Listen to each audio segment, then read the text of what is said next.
उत्तराखंड आपके साथ मैं हूं कंचन डोगरा नेगी। सबसे पहले सबसे बड़ी खबर आप तक पहुंचा रहे हैं। देहरादून में आज बीजेपी कोर ग्रुप की मीटिंग होने वाली है।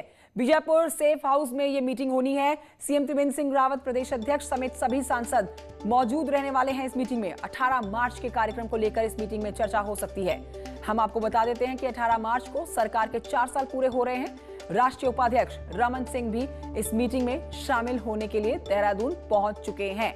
ये बड़ी अपडेट आप तक हम पहुंचा रहे हैं। इस मीटिंग में शामिल होने के लिए राष्ट्रीय उपाध्यक्ष रमन सिंह देहरादून पहुंच चुके हैं। 3 सांसद अजय भट्ट, माला राज्य लक्ष्मी और राज्यसभा के सांसद नरेश बंसल भी बीजापुर सेफ हाउस पहुंच चुके हैं।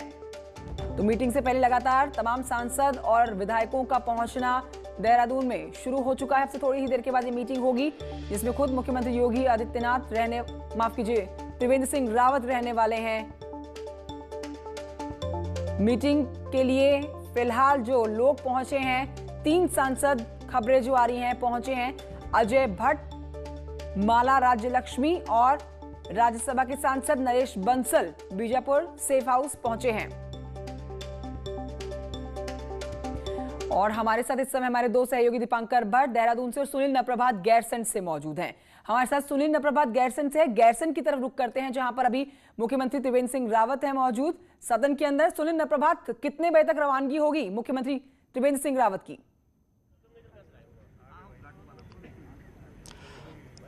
देखिए कंचन, अभी कुछ देर बाद करीब 2 बजे के आसपास मुख्यमंत्री यहाँ से रवाना होंगे। अचानक से यहाँ पर जो राजनीतिक हलचल है, जो गहमा गहमी है, वो बढ़ गई है, क्योंकि जिस तरह से पहले कार्य मंत्रणा समिति की मीटिंग हुई थी और उसमें ये डिसाइड किया गया था कि रविवार को भी सदन चलाया जाएगा, लेकिन अचानक से ये डिसीजन किया गया कि आज ही इसको वाइंड अप किया जा सकता है और लगभग हम सदन की जो कार्रवाई देख रहे हैं वो वाइंड अप होने की ओर है।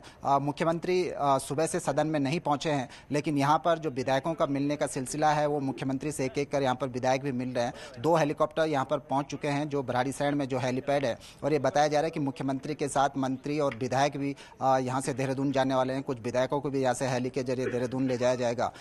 मंत्री हरक सिंह रावत आज सदन में नहीं पहुंचे। अभी जो लोकेशन उनकी बताई जा रही है, मंत्री हरक सिंह रावत कोटद्वार में है। इसके अलावा कुछ विधायक भी जो सुबह से ही सदन से नदारद हैं, यानी कि गैरसैंण में नहीं है, वो भी देहरादून की ओर रवाना हुए हैं। जी ठीक है, दीपांकर भी हमारे साथ देहरादून से इस समय लाइव मौजूद है। दीपांकर, आप इस वक्त मीटिंग के बाहर खड़े हुए हैं जहां पर ये मीटिंग होनी है।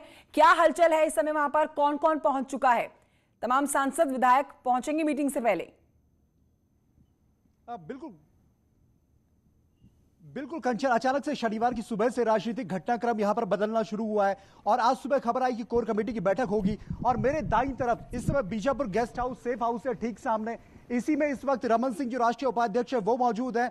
इस वक्त यहां पर बीजेपी के प्रदेश अध्यक्ष मौजूद हैं, सांसद अजय भट्ट, सांसद नरेश बंसल, माला राज्य लक्ष्मी शाह सांसद। अब से कुछ देर के बाद मुख्यमंत्री त्रिवेंद्र सिंह रावत, इसके अलावा कैबिनेट मंत्री मदन कौशिक, धन सिंह रावत। खबर यह भी है कि कोर कमेटी के सदस्य न होने के बावजूद यहां पर हरक सिंह रावत और सतपाल महाराज को भी इस बैठक के लिए बुलाया गया है। इसके अलावा सूत्रों के हवाले से एक खबर और है कि विधायकों को कल के लिए यहां कॉल किया गया है। विधायकों को कहा गया है कि 18 मार्च की जो तैयारियां होनी है सरकार के 4 साल की, उसके लिए विधायक भी यहां पर आए। और रमन सिंह उपाध्यक्ष के तौर पर पहली बार यहां पर उत्तराखंड के दौरे पर है, तो इस पूरे राजनीतिक घटनाक्रम पर यहां पर लगातार नजर बनी हुई है। अब से कुछ देर के बाद मुख्यमंत्री त्रिवेंद्र सिंह रावत पहुंचने वाले हैं देहरादून और 2:30 बजे के बाद कभी भी ये बैठक यहां पर कोर कमेटी की शुरू हो सकती है।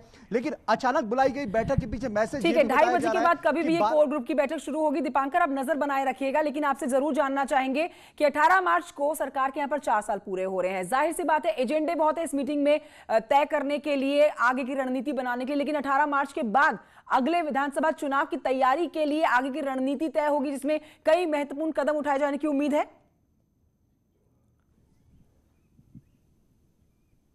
बिल्कुल, सबसे बड़ा एजेंडा यही है कि चुनावी साल है और चुनावी साल से पहले प्रदेश कार्य समिति होनी है 13-14 मार्च को, और उसमें जेपी नड्डा जो राष्ट्रीय अध्यक्ष है बीजेपी के वो आ सकते हैं। इसलिए आज की जो बैठक, जिसमें रमन सिंह जिस बैठक को लेने वाले हैं वो उसकी अध्यक्षता करेंगे, उसमें मुख्यमंत्री त्रिवेंद्र सिंह रावत, प्रभारी दुष्यंत गौतम, बीजेपी के प्रदेश बंशीधर भगत।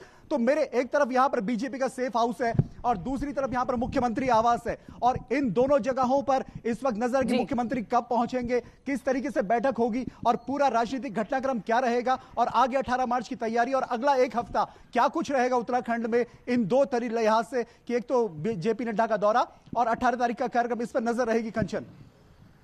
ठीक है, सुनील प्रभात की तरफ चलते हैं। सुनील, गैरसैंण में आप मौजूद हैं और अभी माना जा रहा है कि आज अगर समाप्त दिन है विधानसभा सत्र का, तो फिर आज के दिन बीजेपी के ऊपर कांग्रेस काफी हावी होती हुई दिख रही है। आज एक बार फिर से सांकेतिक धरना और अपना रोष प्रदर्शन करते हुए कांग्रेस के तमाम विधायक देखे गए हैं सदन के बाहर।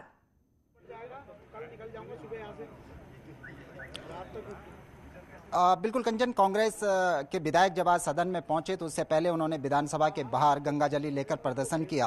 कांग्रेस का आरोप था कि जो महाकुंभ है उसकी समय सीमा घटा दी गई है, महाकुंभ का जो क्षेत्रफल है उसको बेहद कम कर दिया गया है। इसके अलावा उन्होंने करप्शन के भी आरोप लगाए और सदन के भीतर विपक्षी विधायकों ने नियम 310 में यानी कार्यस्थगन प्रस्ताव के तहत इस पर चर्चा की मांग की, लेकिन स्पीकर ने इस मामले को डिनाई कर दिया। स्पीकर का कहना था कि जो भी विपक्ष ने जो मामले उठाने जा रहा है, चाहे वो NH 74 का हो या करप्शन के जो अन्य मामले थे, वो हाई कोर्ट और कोर्ट में लंबित है, इसलिए उन पर चर्चा नहीं हो सकती, जिसको विपक्ष ने डिनाई कर दिया था। लेकिन अभी चर्चाओं का दौर जारी है, जो अनुदान मांगे हैं उन पर चर्चा चल रही है। बिल्कुल, तो सुनील प्रभात, सीधे तौर पर कांग्रेस की रणनीति है सरकार को घेरने की और अब आज जो मीटिंग होने वाली है उससे सरकार की रणनीति तय होने वाली है आगामी चुनाव के लिए। बहुत शुक्रिया, आप दोनों नजर बनाए रखिए मीटिंग के ऊपर। आगे की जानकारी के लिए फिर लौटेंगे आपके पास।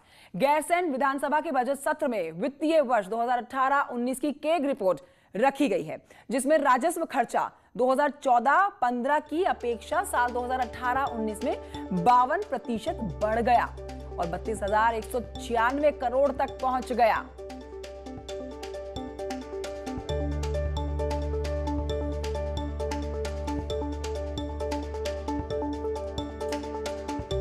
इस बीच आपको बताएं कि विपक्ष ने सरकार को आज घेरा कुछ मुद्दों पर। कुंभ का समय हो, कुंभ के मुद्दे पर सरकार को विपक्ष घेरता हुआ नजर आया। उसके क्षेत्रफल को कम करने की बात हो, निर्माण कार्यों में भ्रष्टाचार का आरोप हो, ये सब कांग्रेस ने आज मुद्दे चुने सरकार को घेरने के लिए। तो कांग्रेस ने आरोप लगाया यहां पर सरकार के ऊपर और हाथों में गंगा जल लेकर विधानसभा पहुंचे थे यहां पर कांग्रेस के विधायक। ये देखिए, आज एक बार फिर से धरना प्रदर्शन विधान भवन के बाहर बैठते हुए कांग्रेस के विधायकों की तरफ से, और ये लगातार बीते 3 दिनों से ऐसा हम देख रहे हैं। अलग अलग मुद्दों को लेकर कांग्रेस सरकार को घेरने की कोशिश कर रही है। कभी गन्ने हाथ में लेकर प्रदर्शन करती है तो कभी गंगा जल लेकर हाथ में प्रदर्शन करती है। विपक्ष का कहना है कि कांग्रेस के समय में जहां कुंभ मेला क्षेत्र में देवप्रयाग तक को शामिल किया गया था, तो वहीं वर्तमान सरकार ने कुंभ मेला क्षेत्र को हर की पैड़ी तक सीमित कर दिया है। कुंभ में विकास के कोई काम की कमी नहीं है। से केंद्र की और राज्य की सरकार ने एक सुनियोजित षड्यंत्र के तहत कुंभ की अवधि को घटाने का काम किया, जिससे पूरा संत समाज, तमाम व्यापारी संवर्ग और कुंभ में आस्था रखने वाले लोग देश और विदेश के जो हैं वो आहत हुए हैं। केंद्र सरकार को कुंभ के लिए जो धनराशि दी जानी चाहिए थी, केंद्र की सरकार ने वो धनराशि नहीं दी।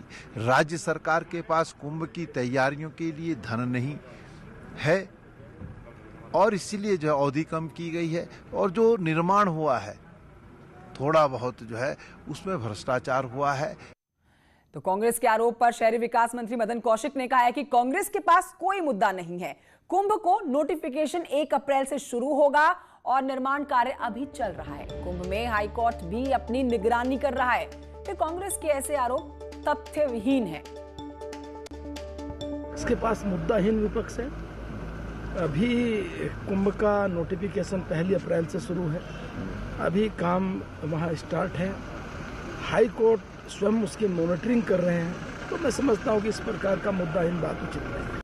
इस बीच देहरादून में महंगाई को लेकर पूर्व सीएम हरीश रावत का अनोखा प्रदर्शन देखा गया।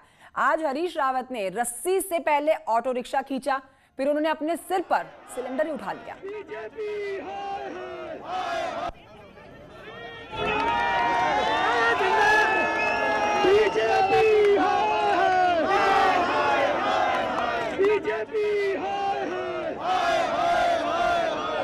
डीजल और पेट्रोल के दाम बढ़ रहे हैं, 100 पार कर गए हैं कई जगहों और अभी कहीं रुकता हुआ नजर नहीं आ रहा है। लोगों के सामने एक ही रास्ता रहेगा, वो बाजार से सामान खरीदेंगे, ऑटो में बैठेंगे और ऑटो को ड्राइवर के साथ खुद खींचेंगे, नहीं तो उसका किराया भुगतान करने के लिए लोग। शनिवार को महंगाई को लेकर पूर्व सीएम हरीश रावत ने देहरादून में अनोखा प्रदर्शन किया। हरीश रावत ने पहले रस्सियों से यहां पर ऑटो को खींचा और उसके बाद अब आप देख सकते हैं कि सिलेंडर और हरीश रावत एक साथ। हरीश रावत ने सिलेंडर अपने सर पर भी रखा और ये संदेश देने की कोशिश की कि महंगाई से जनता यहां पर त्रस्त है। वहीं हरीश रावत के इस प्रदर्शन की टाइमिंग इस लिहाज से भी महत्वपूर्ण है क्योंकि कांग्रेस के बाकी नेता प्रीतम सिंह, इंदिरा हृदय और बाकी विधायक गैरसैंण में मौजूद हैं और ऐसे दिन को हरीश रावत ने चुना जब वो अपनी बात राजधानी देहरादून से जनता के सामने रख सके। यानी एक बार फिर कांग्रेस की राजनीति भी यहां पर नजर आई और महंगाई को लेकर हरीश रावत का प्रदर्शन भी। कैमरे से भरत शर्मा के साथ दीपांकर भट्ट, न्यूज़ 18 देहरादून। बढ़ते हैं आगे। देहरादून के बाद अब विकास नगर की तरफ आपको लिए चलते हैं, जहां पर तूणी ब्लॉक के महेंद्रथ गांव में एक गौशाला में भीषण आग लग जाती है। 6 मवेशियों की जलकर मौत की खबर है। फायर ब्रिगेड ने आग पर काबू पा लिया है। घटना ये देर रात की तस्वीरों की है।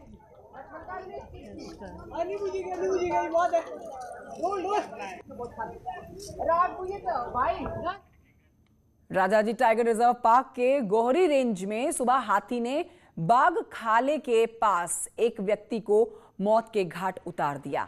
सूचना पर मौके पर पहुंची हुई एडिशनल एसपी मनीषा जोशी ने बताया कि घटना सुबह करीब 4:30 बजे के आसपास की है। मृतक व्यक्ति की अभी शिनाख्त नहीं हो पाई है।